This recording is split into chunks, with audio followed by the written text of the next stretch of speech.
L'ambiance déjà au sein du groupe elle est très bonne. Mes collègues, les pères éducateurs sont très engagés dans ce qu'ils font, dans leur travail. Bon, concernant les difficultés, je parlerai pour l'instant surtout des intempéries. Les intempéries, comme samedi dernier, nous étions en forme d'études. On a eu un peu de mal.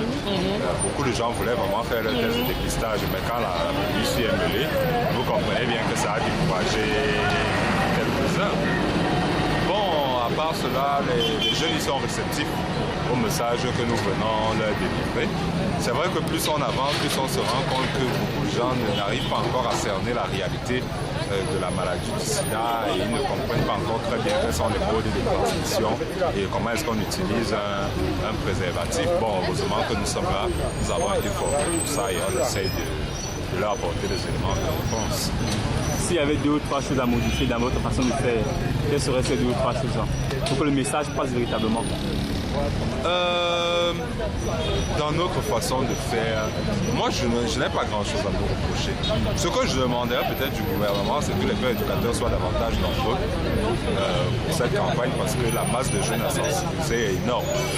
Et actuellement le nombre de pères éducateurs qui est alloué n'est pas assez consistant en fait.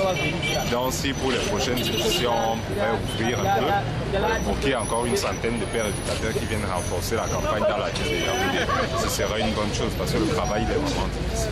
Comment à l'endroit de tous ces jeunes-là qui forcément recevront votre message, est-ce que vous préconisez un comportement face à la maladie?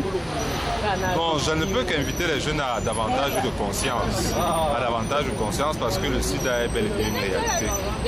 Il faut qu'ils se protègent, il faut qu'ils comprennent que la maladie existe, qu'ils connaissent les modes de transmission, qu'ils connaissent les modes de prévention et que vraiment ils soient vigilants, surtout à cette période de vacances où tout le monde est davantage sensible et exposé à la maladie. C'est même à ce moment qu'il faut davantage être prudent.